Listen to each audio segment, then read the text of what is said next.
Hello, everyone, and welcome to another conversation here this afternoon. We are focusing on education today, and we have a wonderful panel of educators from various fields. And they educate from our little ones all the way up to our college students. So feel free to put any questions and share this with your friends on Facebook or any other social medias that you might have. So I am Jeanette, your host, and my co-host is Shanice Stoddard. She's also an educator, and she'll be joining us shortly here. Yes, hi, Shanice. Hello. It's great to Hi. be here. Thank you for having us, audience. Thank you for being a part of this discussion. Jeanette, I'm so excited.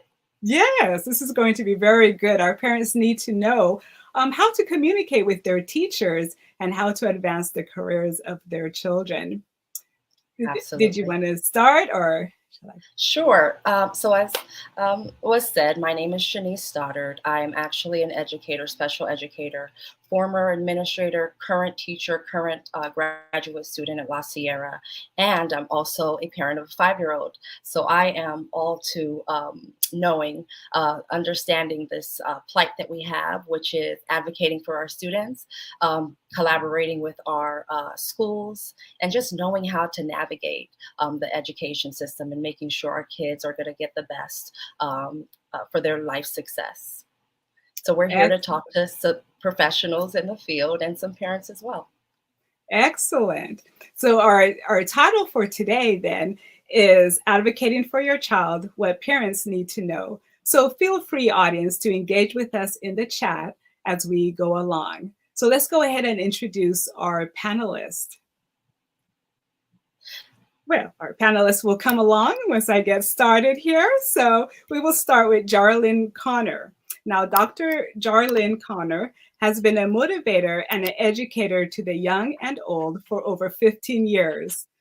As a professor, she has obtained 2 master's degrees in counseling, psychology, and public relations. She has been married for 20 years and a mother of 2 inspiring teenage sons. During her professional journey, she realized that she had a true passion to serve and encourage others. Specifically, Dr. Connor has been drawn to enrich the lives of others dealing with autism. She made it her mission to go back to school and earn a PhD in mass media, focusing on autism and the many discrepancies in the schools, communities, and even in the medical field. Her research has uncovered there are many disparities between different cultures and their struggles that they have encountered. Dr. Connor is widely respected for speaking in different forums, such as these, to educators, advocates, and individuals in different communities to help bridge the divide between the professionals and the families they serve. Dr. Connor says, I have a gift that God has blessed me with. I want to serve. The best way I know is by listening to those that need to be heard. Wonderful. Welcome, Dr. Connor. Thank you. Yes. And then next we have Dominique Thompson. Now she's one of our church members here, and so we're happy to welcome her back. She's completing her PhD in English literature at the University of Rochester, concentrating in 20th century British and Anglophone, that is African, Caribbean, South Asian literature, which she examines for how representations of Black women shape perceptions towards that group. She also teaches a college level writing course called What is Race, which discusses the historical and current implications of American views of race on individuals and society as a whole. And then we have Cassandra Ward. She says her true passion is helping the families of the children she interacts with, which makes the greatest, most long-lasting impact.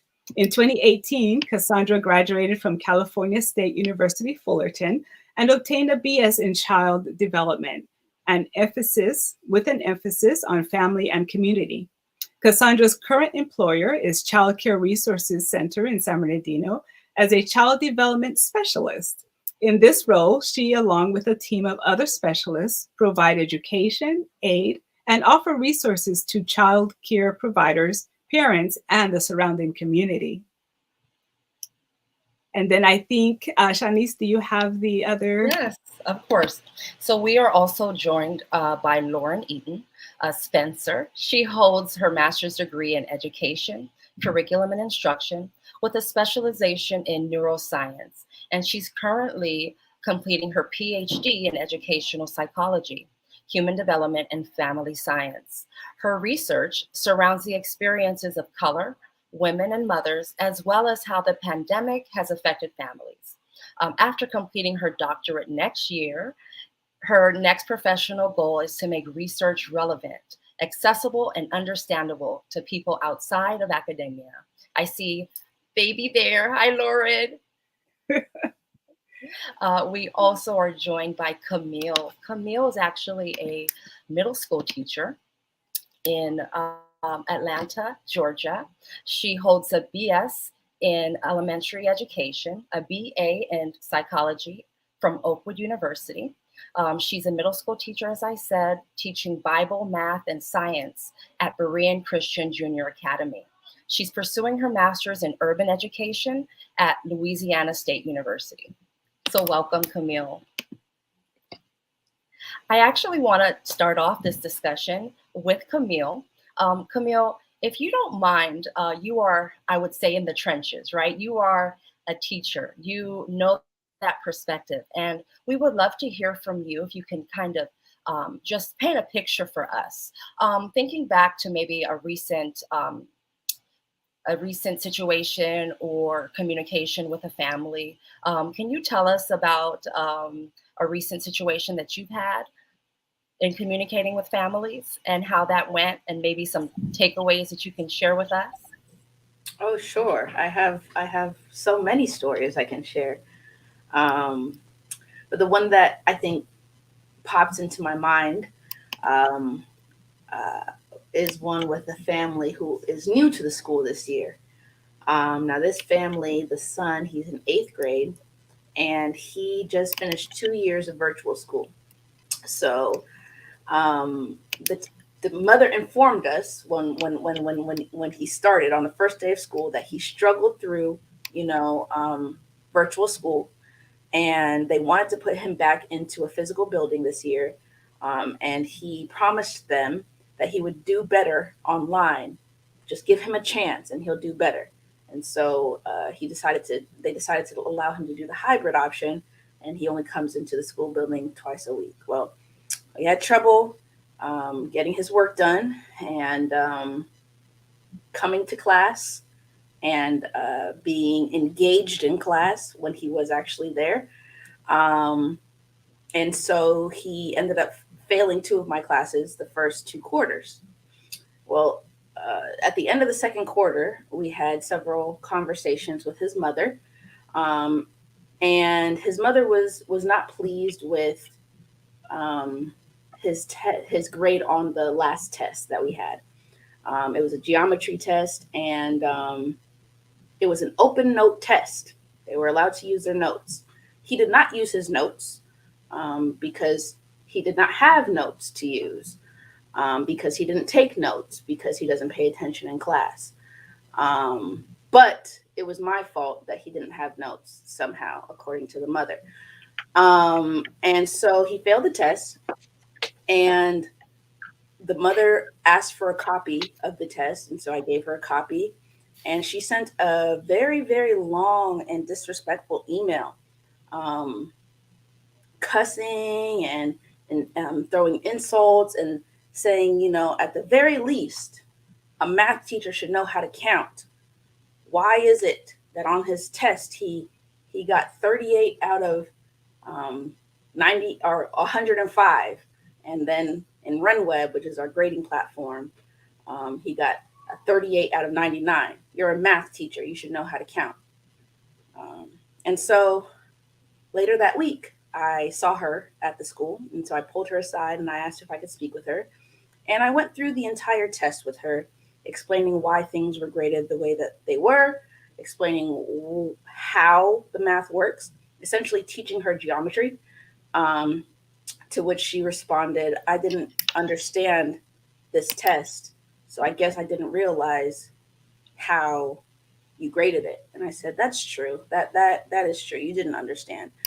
And I said, and the reason why there's a discrepancy between what's on the test and what's in RenWeb is because I graded on the curve. And so that 99 was the highest score that one of the kids got. And so I graded on the curve.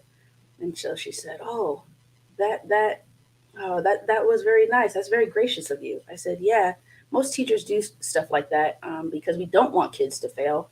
However, if the kid does not put in the work that they need to be putting in, if the kid does not hold themselves accountable, if the kid is not responsible, especially in the 8th grade, then we have an issue. We have an issue. And I'm not going to let up on my standards just because you want your kid to graduate. That's not the way it works.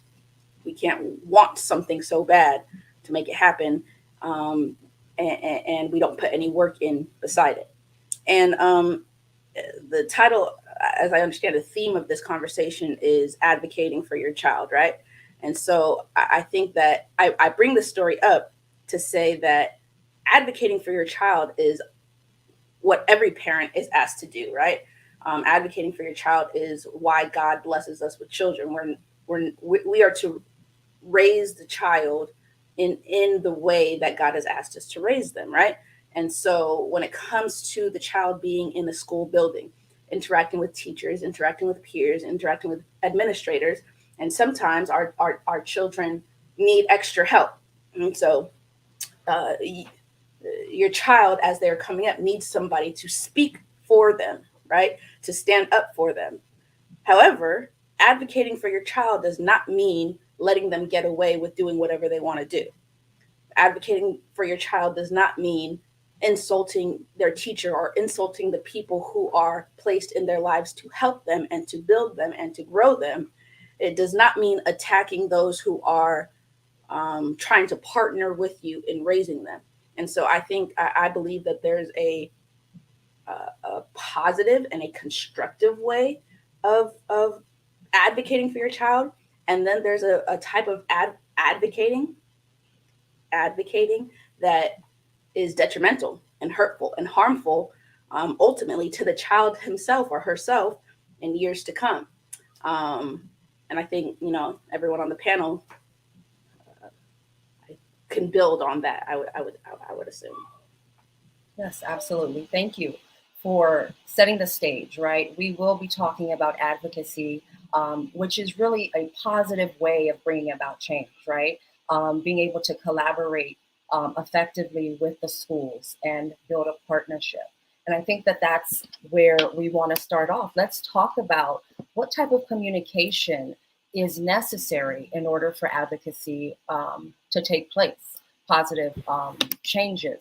What do we think, guys? What are some of the ways that we can communicate with our schools so that they get the sense that we are partners in this? Many of us are parents. What do we think? Cassandra, what are your thoughts?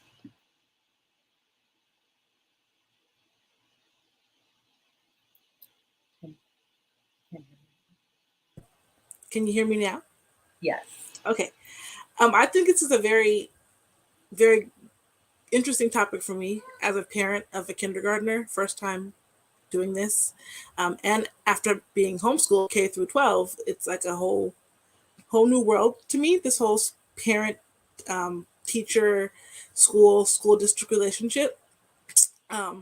So my daughter, she started kindergarten in August, and it was a rough ride in the beginning. I'm not going to lie, especially after the pandemic and all that stuff.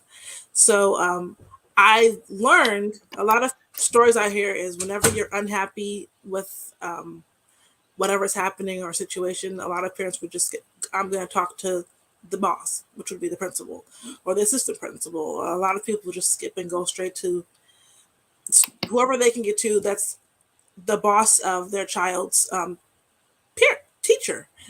I'm not sure if it's just my district or my daughter's teacher, but she's a very personable person. You can go talk to her before school, after school. She even contacts us throughout the day with everything going on.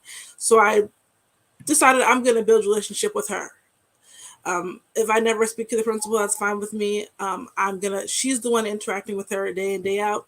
I'm going to build a relationship with her. And I knew from the beginning it was going to be tough, but we built that relationship. My daughter has a great relationship with her. So there's never been a reason or a time I felt I needed to go beyond her. It's normally a simple conversation that is met with respect. I know my daughter, the way she learns, the things that can get reactions out of her, little things here and there. Like, for instance, for the whole first month of school, she would do great for the first couple hours, and then it would be downfall. And it normally would be because she has to use the restroom. Simple, small stuff like that. So I would ask her teacher, did she say anything about using the restroom? Did she appear like she needed to use the restroom or anything like that? She would say no. So I was like, well, next time just ask her if she has to use the restroom. Turns out she did have to use the restroom, but she is the type of student where this is a new area. She doesn't want to go to the restroom by herself. She needs someone in control, in charge to like help her with that. So I let her teacher know. We tried to figure out a way to have someone take her to the restroom, but that would be too much. So we just decided every morning, you're just going to use the restroom before you go to school. Literally, since we started that, her days have been great. It never had to go beyond her teacher. It never had to become something bigger than it was. She's been excelling. Every day it's positive, positive, positive. And I think that's because I was in daily contact with her teacher, trying to figure out what would be the best way to approach the situation and tweaking things here and there till we figured out exactly what it was that she needed. So I say positive, constant contact with teacher with respect, obviously. That's what I've seen to work for me. Thank you for sharing that. I also have a quick comment.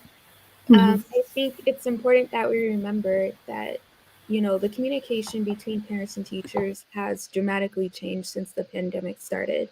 On one end of the spectrum, you have parents who are much more involved with their kids because they've been able to watch their kids go to school at the dining room table, and they've been watching them do homework and making sure that's getting completed.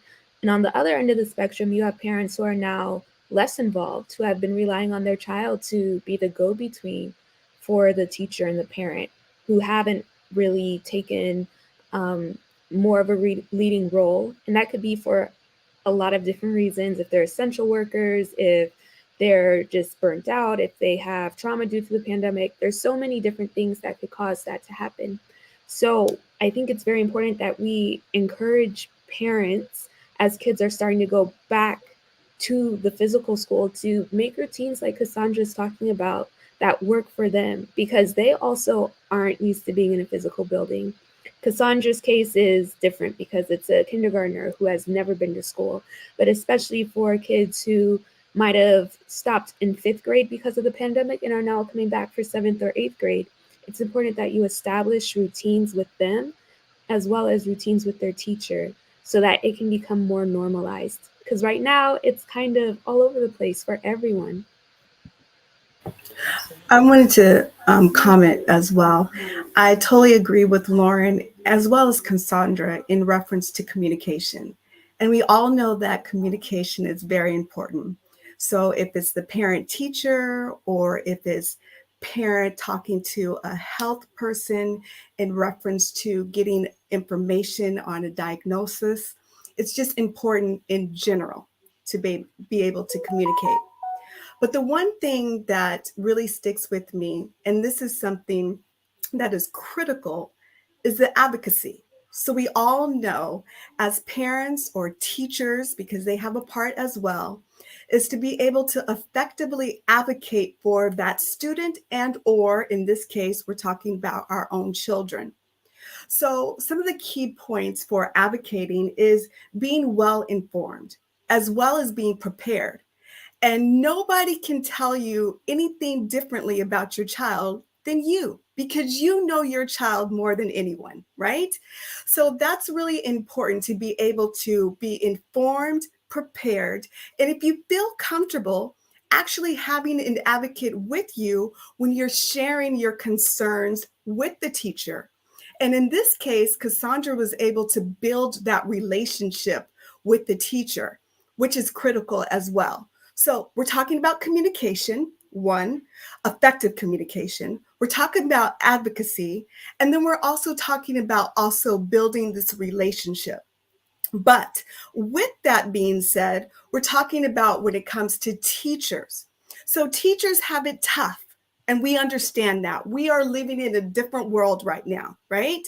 And so by us not getting this key information or being in this pandemic and on a Zoom, and children left and right are confused or concerned, parents are concerned, there's some issues being drawn from that. So then teachers have to figure out other strategies to work with the child, as Lauren said. So now we're talking about communication again, advocacy again, and then we also have what I just shared was in doctors. They also have an issue or a responsibility as well, being able to help the child and or student with a proper diagnosis. So let me share this with you. We are celebrating Black History Month, right? And one of the things that I have come to this conclusion is that there's a lot of African Americans that are being misdiagnosed or misrepresented, right? And it could be from the issues that have been taken back all the way from the Tuskegee, and now we're talking about certain things right now. But one of the things that we have to realize and think about is us really working together as a team. Because the common denominator here is that we want our child or student to be successful, communicating effectively, working together as a team, and we have a responsibility to do that. And by doing that, we have to be able to listen to one another. Yeah? And by us listening to one another, then we can have less misdiagnosis from our students, and more people or more children or more students and more teachers feeling comfortable sharing information. So I just wanted to point that out. Oh, absolutely. Thank you. You actually touched on so many of the bucket topics that we're going to get into today. And I want to wrap up communication quickly before we dive deeper into what advocacy really looks like. Lastly, Camille, I know because you're on the side of the educator, what are some do's and don'ts for a parent? Could you give us some do's and don'ts? I feel like you have many. I have so many. Let me start with this. For the first 2 years, I taught second and third grade. Now I'm teaching middle school. So I kind of have a foundation of the babies versus coming into teenage years, right? And I'll say this, Cassandra, what she brought up, I was cringing, not because of anything that she said was wrong, but because I was thinking of it from a middle school perspective, right? Everything that she said was appropriate for when I was teaching second grade. I would have loved that communication, that constant, hey, and I'm sending you pictures and I'm sending you this, whatever, right? As a middle school teacher now, I'm not saying I'm against it. I'm just saying you don't even do that for your child in middle school. Why are you expecting me to, right? So it's important to me as a teacher for parents to understand, especially, oh my goodness, and I try to stress this with my students and their parents, especially for our Black and brown babies, right? We cannot baby them if the world is not babying them, right? We want our kids to keep their innocence. We want our kids to be pure and have a clear head. We want that. But the reality is stuff is about to get real for them. My 8th graders graduating, if they don't go to the academy, they're about to be exposed to who knows what, right? And even in 8th grade, we have to hide them from certain things. 7th grade, we have to hide them from certain things, right? So you want me to not hold your kid accountable. You want me to not make sure that your child is responsible. you don't want me to you want me to be all right with the fact that your kid disregards and disrespects authority. I can't do that in good conscience, because if I train them in that, when they go out into the real world and they do those things and they're irresponsible and they don't turn in work on time and they're disrespectful to authority, it's going to end badly. It's going to, right? So it's important to me as a teacher that yes, the communication has to be there. Yes, I want us to be on one accord. Number one, I need you to realize I'm on your team as a teacher. We are on the same team. Most teachers, 99% of teachers don't want your kid to fail. Your child's teacher doesn't want him or her to fail. Understand that and believe that, right? This is not a me versus you thing. What can we do as your child's teammates to make sure our team is successful? If you approach a teacher like that, with that mindset, oh, you're good to go, baby. However, if you're approaching it like you're the enemy, my child can never do anything wrong. I don't like you. I never liked you. I heard you're the type of teacher who doesn't give A's. I don't give grades. Your kid earns the grade, but that's besides the point, right? So number one, recognize that we're all on the same team when you're approaching your teacher in terms of communication. Number two, I want you to realize is as your kid grows, their maturity must grow with them. Okay. And so it's not about keeping them. It's not about pushing them or forcing them to grow up faster than they're ready to or faster than they should. It's about making sure that the level of responsibility fits their age. And so there are going to be growing pains, right? When you go from 5th grade to 6th grade or 6th grade to 7th grade, the things that you're used to the old teacher doing is not going to happen because they have to grow. And it's going to be uncomfortable for them. But you as the parent know that this is the right thing for them to become the man or woman of God that he has created them to be. Can you get on board with that? Yes? All right. No? Then we got some problems. And that's where the friction comes. That's where the battle comes. If we're not on the same page. Those are my thoughts on communication. Excellent thoughts. Yeah. I think it's so important, Jeanette, to make sure that we have best intentions and we are thinking that the teacher has best intentions, right? Asking questions, getting clarity, not making assumptions, reflective listening. All of those are, good signs of communication, right? Following up, making sure that we identify what's comfortable for both teacher and parent. How are we going to communicate, as Cassandra said? Is it going to be a quick check-in in the morning? Is it going to be a text? Is it going to be through the data, computer system? And so once you're able to establish that communication, and if there's an issue, then you can actually advocate for your child effectively because you've already created that foundation. Yes. Excellent thoughts. And I think we sort of cover some of the things, a list of things that we can do with communicating with parents and teachers. And as Camille was saying, with advocacy, actually, I think it was Cassandra, that it doesn't mean that you're just going to let the child slide. And Camille is talking about that, where we don't want to just push a child along. So Dominique, you're teaching here in college level. What have you seen with our children that have been pushed along, who have just been passed, to the next grade without actually having earned the grade?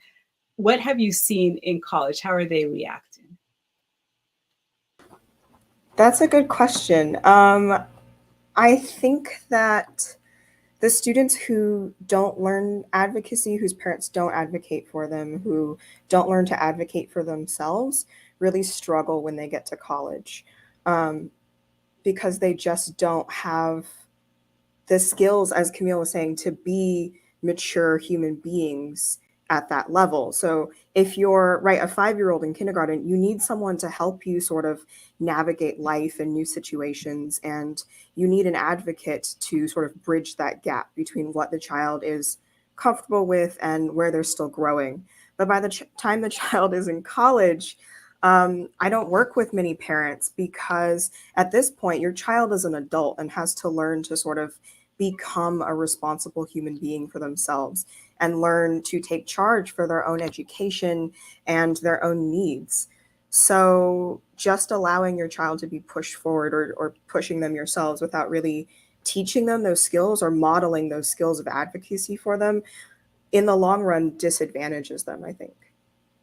Yes. And I believe you had mentioned a difference between our Black and Brown students coming up into college and some of the others. Tell us more about that. Yeah, so I teach a class. It's a introductory writing class. It's required for all students entering the college, but they get to sort of choose, the time slot and the course and the theme that they would like. So I teach a course called What is Race? And at a predominantly white institution, my course tends to be one of the only ones that deal explicitly with race. So I get a very diverse group of students coming in each semester. And I think that over the course of teaching this is my second year teaching this class each semester. So I've noticed that often I will have a few students who are usually Black or Brown who struggle more with the premise of the course or getting work in or completing the requirements because they come in at a base level, understanding writing, having thought about their own process of writing at sort of a lower level than some of my other students. And this isn't an easy solution to fix, I think, because there could be a lot of causes. Some of them came from schools where they didn't get enough one-on-one attention because their schools were overcrowded, right? And their teachers were overworked.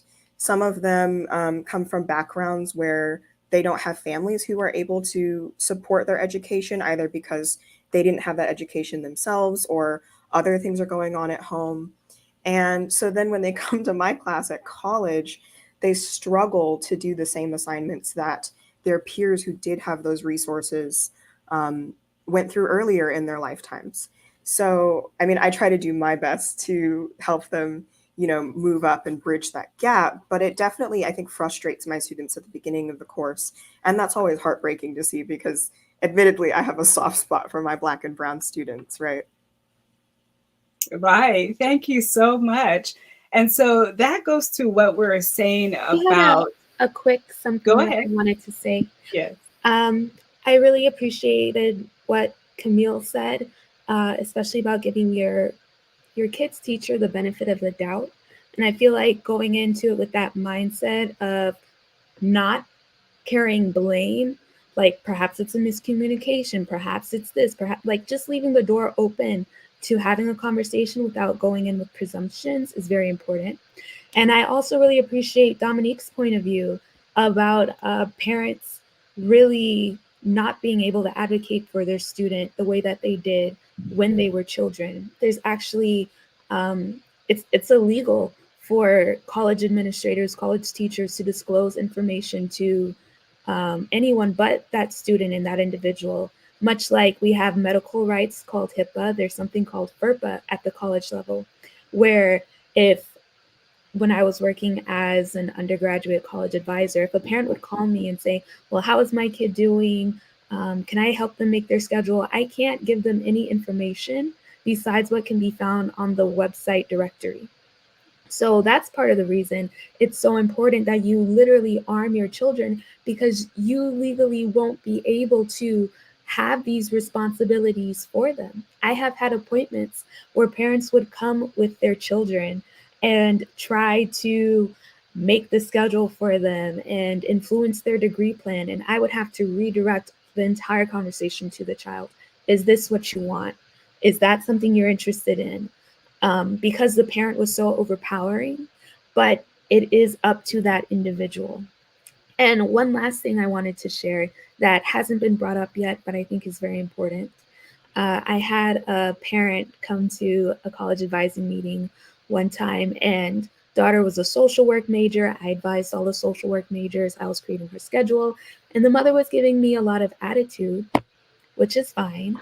And eventually she blurted out, "Don't you have to have a degree to advise someone on how to get a degree?" Which, is a microaggression and a micro insult on many levels. But I quickly explained my credentials and kept it pushing. But I feel like we have a panel of women.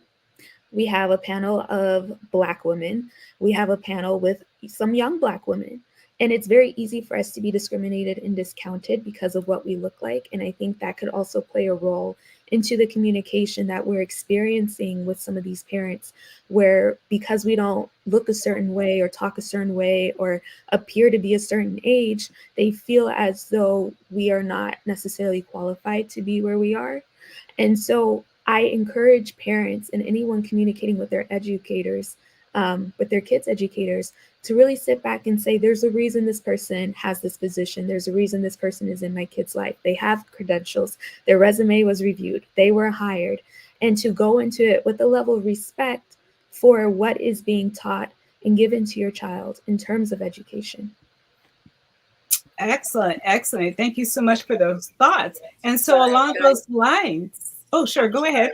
I just want to piggyback on what Lauren was saying. Yeah, and Dominique, arming your kids with the tools that they need to advocate for themselves when you can't do it anymore, right? And so I brought up the example that Cassandra was sharing, but something that I know about Cassandra and about her family is that they are all about teaching their kids how to fend for themselves, not in a bad way, but how to be all right if mommy wasn't here anymore, or be all right if daddy wasn't here anymore, right? And so that's the type of advocating that is there needs to be a growth with it. So Cassandra, because her daughter's in kindergarten now, should be doing the advocating. That's appropriate. That's good. That is what is expected. As her daughter grows, the expectation should be that Cassandra then would say, when her daughter's in 5th grade, hey, what's going on here? What are your grades looking like? Go in and talk to your teacher. And if your teacher isn't responding or whatever, let me know and I'll do it, right? Giving her a little bit of a push so that she can do it herself. So by the time she gets to 9th grade, 10th grade, 11th grade, I can now stand back and just be proud that my daughter advocated for herself. That's where it comes in, right? Not that you completely ghost and get out of the picture, but that you are able to demonstrate how it's supposed to be done by doing it, and then giving them the reins and the confidence to be able to do it themselves. I'm going to jump in there again since we're all piggybacking off of my original comment. I would like to say that also whenever we did have communications with her teacher, she would even cut. And I will say that I let it be, the teacher led it. I initiated, okay, so we're having problems. I want to nip this in the bud now because I don't want this idea of her to be formed because she's smart. She started kindergarten. She could do everything. Okay, she could read, write, all that. But it was just the adjustment of being in the classroom, being away from mommy and daddy, being away from her grandparents. So I wanted to nip the problems in the butt, like nip them now so we can have a great school year. And from that first communication, my daughter was there, sitting there with the teacher. It wasn't just me and her talking. I was sitting right there. Teacher was talking to us. She would make it a point to speak directly to her and let her know what she expected of her. And then I would reinforce that and say, yes, we expect that. Then we go home and talk to daddy, and we all would let her know that we're all on the same page. Like, let her know that we're a team, like you guys were saying. It's a team effort between your mom, your dad, and the teacher. No one's against you. It's a team effort, basically. And I let her lead it. And like I said, it's still kindergarten, but it's been showing to be a good way to go about it. Excellent, excellent. And so then for the panel then, what are some questions that a parent can ask every year to make sure that your child is learning what he or she needs to learn? What should they be asking the teacher? How will they know if their child is learning? to the panel. Go ahead, Lauren. I do have a couple of suggestions. I think it would, first of all, be important to have continuous conversations, right, with your child. Great times for this would be on the way to school or on the way back from school or at dinner or at breakfast. Like, make it a part of your family structure to ask your child what's going on, because you are going to have your child experiencing so many different types of questions that they're going to go through. They're going to have social questions about friendships and what happened with this friend, and these two friends are fighting. They're going to have questions about the teacher and, well, why does she talk to me like this? Do you think she doesn't like me? And the sooner you start having consistent conversations about what goes on in your child's daily life, the more often they're going to happen, the more likely they're going to occur once they get to where Camille is. So Camille right now is dealing with the most difficult population, right? You have pre-pubescent/pubescent kids, people who are just coming into adulthood, whose bodies are changing, and they are slowly changing the way that they communicate with their parents. A lot of the times kids developmentally start to push away from their parents because they are believing that they get their identity more from their peers in their social groups than from their family structure. Whereas before it was reverse, right? Friends are cool, but I'm going home to hang out with mommy. That's why it's difficult for young kids to sleep over at somebody else's house. They're freaking out. This isn't my routine. I'm not with my mom. I'm not with my dad. When they get to the level of middle school and high school, they're trying to actively get out of the house, right? So while they're at Cassandra's age, while her baby is in kindergarten and growing up, that's when you want to start saying, well, how was school today? What did you learn? Who did you talk to? Who are your friends? What subjects are your favorite? So that when something does happen, right, when you do need to have a more serious conversation, a more specific conversation about an instance like a bad grade, you're able to not start something new, but rather continue a conversation and deepen it and further it. Hopefully, if you do this consistently, so Cassandra, as your baby goes into 4th grade, as they go into 6th grade, they just become used to it. Mom, this is what happened today. What do you think I should do? Or I was thinking about doing this, right? Because it's great that you had her, in that conversation and in that discussion, so she can feel like she has a voice in her education. And I think that's what we're all getting to in terms of advocacy is, as a parent, you are your child's voice. You are the way that they navigate the world. They go to doctor's appointments, you're the one who's talking to the doctor. You pick the schools that they're in. You have power over who teaches them. And you want to transfer that voice to your child and help them find their own. So by having those consistent conversations, when you have the big one, it won't be like something that never happens, or the child will be like, okay, this is weird. We don't talk like this. And then hopefully that once they get into more precarious situations, how Camille was saying that her kids are going to graduate, maybe go to public school, maybe continue in the private school. And if they go to the public school, even the private school, might be exposed to things like drugs and alcohol and things that go on in other homes that kids are exposed to that they can bring to your child. They can feel comfortable enough to say, hey, mom, somebody brought an edible to school and I didn't feel comfortable with that. Or, people are having conversations about explicit videos or about sexual innuendos. They won't say it like that, but and I don't feel like that's me. I'd rather hang out with these friends. You just want to create that relationship, right? So that they feel comfortable expressing to you what their voice is and what's going on with them. And then in turn, you can teach them how to express that to the people who are teaching them and the adults that are in the other parts of their lives. Yeah, so sort of speaking to that, I think part of the way you develop that relationship, particularly as your children get older, is by doing something that I think is a little tricky for Black and brown parents sometimes. But you have to foster those critical thinking skills by letting your child think for themselves as they're getting ready to sort of leave your nest, right?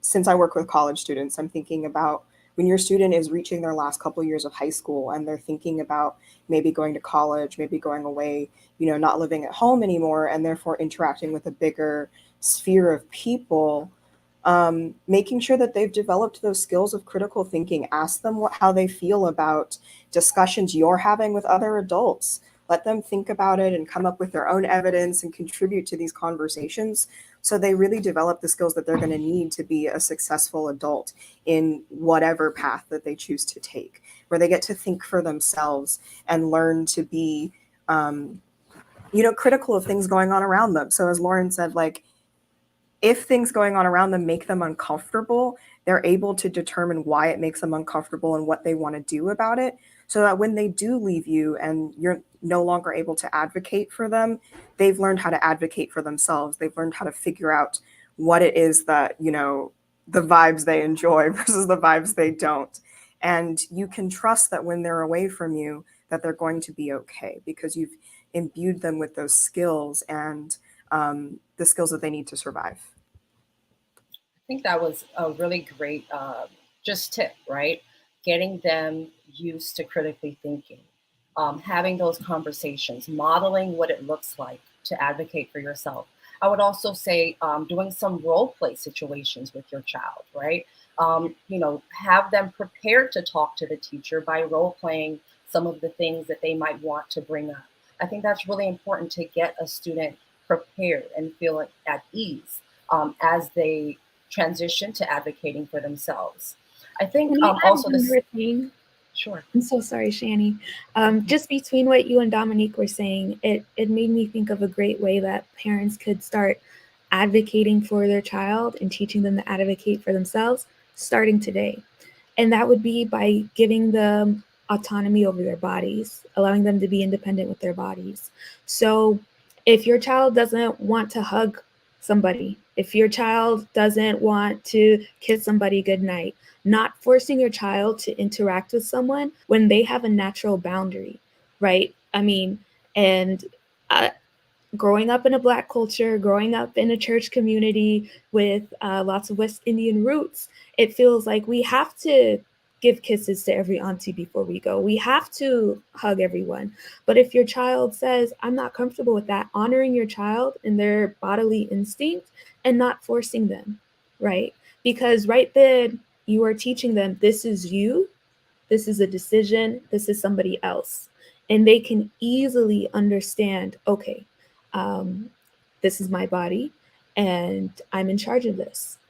And just giving them that little nugget, whether they're 6 years old, whether they're 14 years old, of you don't have to hug anybody, can be so powerful and uplifting. And then using that almost as a muscle that you can transfer to different situations like education. Absolutely. You actually saying that, you remind me of a story that I read to my daughter at night. It's called Don't Touch My Hair. And I'm not sure of the author, but it's a beautiful book. But it's talking about hair, but it's also just talking about boundaries and making sure that we're able to communicate those boundaries effectively. So also using like children's stories and those types of things to really drive home some of the things that we want to teach our kids. I feel like we might have a part 2 to this, because we have some more topics and we don't have too much time, but I don't think that we could really, feel at peace with this conversation without talking about what happens when all things have been done. You have responsive parents, you have responsive teachers, but there are medical needs, there are possible disabilities, right, at hand. How can you ensure that your child is getting the best education for them, the resources that they need? Let's talk about special education quickly. I'm sorry to say, IEPs, that's something special to my heart. Quickly, an IEP, an individualized education program or plan for a child, will set them up for success, not even just K-12, but also can translate into college as well. I'm just going to open it up. How can we ensure that parents know their rights and responsibility? Responsive. Wait a minute. You got this. You got it. Oh my gosh, tongue twister. Roles and responsibilities as it pertains to special education services.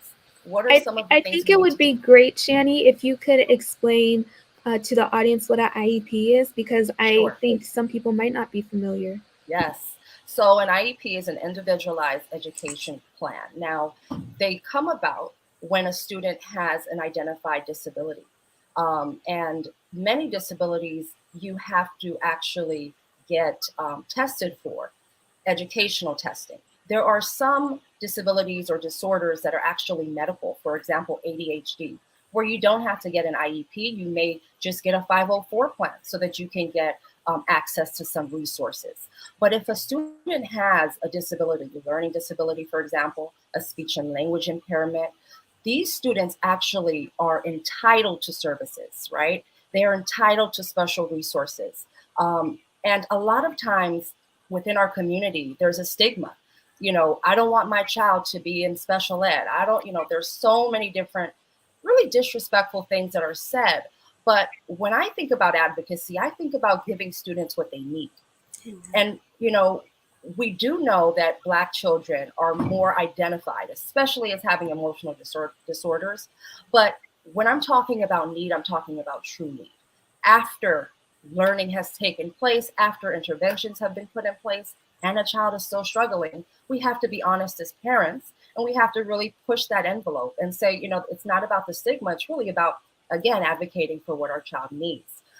So it's a plan that a school puts in place in order to deliver services for the child. They can be services like speech pathology. It could be physical therapy. They could get a paraprofessional to sit with them in classes and redirect them. There are so many different resources that our students are entitled to as long as the parent understands their rights, right? Which is, if a school comes to you and says, I think your child has a disability, I think your first question is, well, what have we done, right? First question, what interventions have been put in place? Because that's when we know that there's a real problem and not just a neurodivergent student, a student that may not fit into the box, the Eurocentric box of, you know, paper pencil. So we really want to ask those questions, but it's always the parent's right to say, okay, let's go ahead and get testing. But I really want to make a point that it is okay, right? At the very end of the day, you get more information about your child and what your child needs. You never have to sign any documents. It's really, you know, your right to move forward. But I think getting that understanding, complete understanding, that's what we're here for as parents. We want to know our child to set them up for success. What are your thoughts, Lauren? I also saw Camille nodding a lot, so after Sorry. then I'm going to toss it to her. No, but I have so many thoughts. Thank you for that really beautiful explanation. I used to be an educational specialist in a group home for teenage guys, and I was their advocate representative at a lot of IEP meetings. I also used to teach first and second grade, so I attended IEP meetings as an educator as well. So there's a lot of different sides of my understanding of this. And I just want to emphasize that a 405 plan is something that 504. 504 plan is something that you give to a student that can just help them. It's not saying that they need to be in a different classroom, but it's something like they need extra time taking a test, or they get extra time turning in homework, or they're allowed to listen to headphones when they're taking a test because they have ADHD and they get distracted. So those are like exceptions that a specific student is allowed to have in order to help them learn the way that they learn best. And that's what these plans are trying to do. A lot of the times, especially in Black communities, we look down on disabilities, whether seen or unseen, and we don't like to talk about them, or we think it's a bad thing that our child has them. And while it may create more obstacles for your child or for you to experience them with your child, it doesn't say anything about who your child is. Just like if your child was diabetic and they had to take insulin, you know, you wouldn't say that had anything to do with who they are as a human being. It's the same when it comes to how they think and how they learn. So I really appreciated that explanation, Shani. And I just want to empower parents that if your school sees something, you know, you can listen to them, You can go and you can get the test taken. And especially in a public school, it will not cost, right? This is a part of the education that they're receiving. They're in charge of educating your child, even if that comes with some testing that has to be done by a school psychologist or educational psychologist in order to get the right assessments for them. Sometimes people can get labels that stick with them for a very long time. And I know parents are very fearful of that. Even having a kid say, I have ADHD can sometimes just get embedded into them where they think that that means they're not smart, or they think that means they're not capable. So I would just also encourage parents to talk to your kid, to uplift them, to say, yes, you're dealing with this, but you're also gifted here. You're also very intelligent here. You also have so many friends and so many family members, and focus on the child's strengths, not their deficiencies as they might be seen. And that's how that type of thing gets overcome and how the child is able to succeed. Camille, did you want to share? Yes, I'll keep it brief, hopefully. I agree with what both of you have said. From an educator's perspective, I have a cousin who my dad told me when he was a kid, they could tell that there was something he was just struggling in school. He had an issue, something like as much as he studied, as much as he wanted to learn, he just couldn't get the material, right? And his mom was dead set against getting him tested. No, I don't want that stigma. I don't want any whatever. And to this day, school is not his thing. Reading is not his thing. He's 40 now. You know what I mean? And he has never been able to overcome academically because his mom was dead set against it. So I agree with what you guys are saying. Listen, as an educator, when I have kids, I don't have any. If my kid's teacher says anything about maybe you should, I'm running to the doctor. Because IEPs and 504 plans can only help. Legally, like I have two kids in my class. One's in 8th grade, one's in 7th grade. They're brothers. The 8th grader has an IEP. The 7th grader doesn't. The 8th grader, I'm able to give him more assistance when it comes to tests. I'm able to help him because of his disability. The 7th grader who doesn't have one has similar disabilities, but I can't help him legally. He's just doomed to fail because I can't give him the accommodations that I can give his brother. A 504 plan IEP can only help. Your child's teacher is not saying that to hurt you or to hurt the kid or to try to put them in a box or try to get them in a. It's to help your child succeed. Get on board with it. That's number one. Number two, I want to go back to Miss Jeanette's question because I don't think anyone actually answered it, and I've been thinking on it. Questions to ask if you want to know what your child is learning or what your child should be learning. Number one, on this IEP point, write this down, parents. Ask your child's school when you're enrolling them, what services do you provide for my child if they end up needing extra assistance, i.e., if they have an IEP or a 504 plan? What resources do you have available to my child or to my family? Number two, if it's an Adventist school, right, on the Adventist website, Adventist education website, you'll see all the standards and everything that is to be taught from the Adventist perspective, right? You just look that up. If they go to a public school, most districts have a 9-week plan, right? Every 9 weeks, they'll put out, this is what this teacher is covering, or this is what this grade should be covering for the next 9 weeks. So that when you get that, you look ahead and say, okay, next week my kid is covering fractions, or next month my kid is covering fractions. So I'm going to start showing them fraction videos now. So when they get to fractions, they'll already have some sort of foundation, right? And ask your kid's teacher, back to school night, first day of school, whatever, do you have a newsletter that you send out weekly to the parents? Or do you have a outline of the quarter of what you're going to be covering this quarter or whatever? What do you have to give me so that I can make sure I'm up to date on my kids' education? Because when they get to middle school, whatever, they're not going to be forthcoming, right? They're not going to come home and say, guess what, tomorrow we're doing fractions, right? They're not going to do that.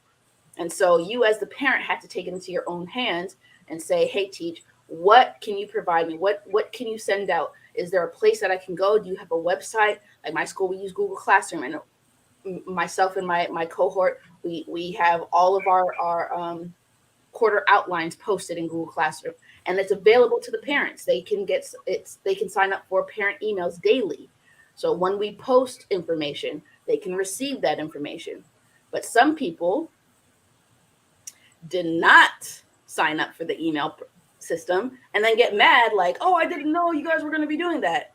Sis, bruh. No, but schools have these things available. So number one, ask what resources do you have to provide my family in order for my child if they need extra assistance, right? Number two, what website or what standards will you be touching on this year? Can you point me to the website or to the 9-week plan for this district?